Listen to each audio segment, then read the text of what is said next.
صلی اللہ علیہ وسلم کے دیوانوں، قرآن اور حدیث کی یہ خصوصیت ہے، یعنی اللہ کے کلام اور رسول اللہ کے کلام کی یہ خصوصیت ہے کہ دور کوئی بھی ہو، زمانہ کوئی بھی ہو، حالات کیسے ہی ہو، ہر وقت میں قرآن اپنے ماننے والوں کی رہنمائی کرتا ہے، ہر وقت میں حدیث اپنے ماننے والوں کی رہنمائی کرتی ہے۔ اللہ اکبر۔ دنیا کے دوسرے مذاہب کا حال یہ ہے، توجہ کرنا، دنیا کے دوسرے مذاہب کا حال یہ ہے کہ اگر حالات آ جائیں، مسائل آ جائیں، معاملات آ جائیں تو ہر وقت ان کو میٹنگ کرنی پڑتی ہے کہ لاہ عمل کا تیار کریں، لاہ عمل کا تیار کریں، مصیبت سے نجات کا طریقہ کیا ہو، لاہ عمل کیسے تیار کریں، مصیبت سے نجات کا طریقہ کیا ہو۔ لیکن میں اتنے سارے علماء کی موجودگی میں پوری ذمہ داری سے کہتا ہوں، حالات کیسے ہی ہو، جنگ کے ہو یا امن کے ہو، حکمرانی کے ہو یا خوشحالی کے ہو، شادی کے ہو یا میت کے ہو، مسلم امہ کو کہیں میٹنگ کرنے کی ضرورت نہیں ہے کہ ہم ان مسائل سے نپٹنے کے لیے لاہ عمل کا تیار کریں۔ آج سے 1450 سال پہلے قرآن کی شکل میں ہمیں لاہ عمل عطا کر دیا گیا ہے، حدیث رسول کی شکل میں لاہ عمل عطا کر دیا گیا ہے۔ آج میری قوم رونا روتی ہے، مولانا کوئی لاہ عمل بتائے امت کی ترقی کے لیے، امت کی کامیابی کے لیے، امت کی کامرانی کے لیے۔ میں نے کہا قرآن کی موجودگی میں کون سا لاہ عمل ہوگا، حدیث کی موجودگی میں کون سا لاہ عمل ہوگا۔ لوگ تقریروں میں رونا روتے ہیں، مسلمانوں کا کوئی قائد نہیں، مسلمانوں کا کوئی رہنما نہیں۔ میں نے کہا نادان ہو گئے، کس قائد اور کس رہنما کی بات کرتے ہو؟ جس قوم کا قائد محمد رسول اللہ کس قیادت کی ضرورت ہے؟ بات تو یہ ہے کہ ہمیں ان کو قائد مان کر کے اپنی زندگی گزارنی ہوگی، ہمیں اور کی ضرورت نہیں ہے۔ ساری قیادتیں جس کے قدموں کے ساتھ ہمیں جانے بلکہ قیادتیں نہیں، بلبلے سدرا کے سر پہ سجے ہوئے کاش کے موتی جس کے پیروں کو سجدہ کرتے ہیں وہ محمد رسول اللہ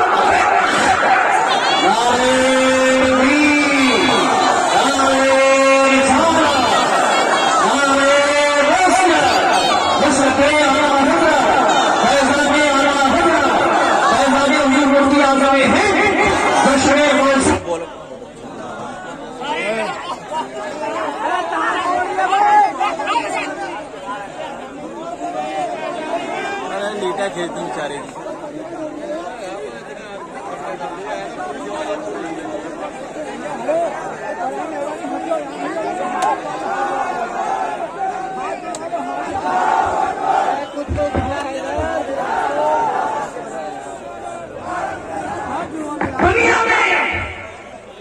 دنیا میں قوموں کے جو قائدین ہیں، ہر قائد کی زندگی پر انگلی رکھی جا سکتی ہے۔ دنیا کے قوم کا، دنیا کے علاقے میں کسی بھی قوم کے قائد کو آپ کرپشن میں مبتلا ہوتے ہوئے دیکھتے ہیں۔ تنہا مسلم امہ کا وہ قائد ہے کہ جس کی زندگی اپنی اور بیگانے جو پڑھ لے، جو سن لے، جو دیکھ لے، وہ کہنے پہ مجبور ہو جائے کہ اللہ نے یہ ذات ایسی پیدا کی ہے جس کو ہر عیب سے پاک کر دیا گیا ہے۔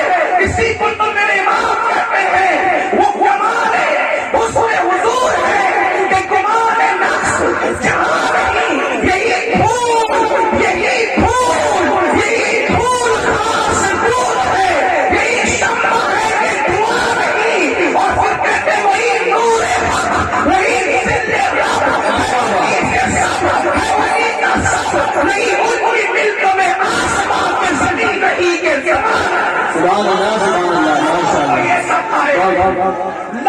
ماشاء اللہ جو پیٹ دوسروں کو کھلانے نظر آئے، لا کوئی ایسا کھائے جو دشمنوں کو گالیاں سن کر دعا کرے، لا کوئی ایسا کھائے جس کا حسن ایسا ہو، جس کا حسن اللہ کو بھی بھاتا ہے، اللہ اللہ ہو بچپنے کی فضل اس خدا کی صورت میں لاکھوں سلام، کیا حسن ہے ایسے کہتے اللہ بھی ہے طالب دیدار تمہارا، اور کیوں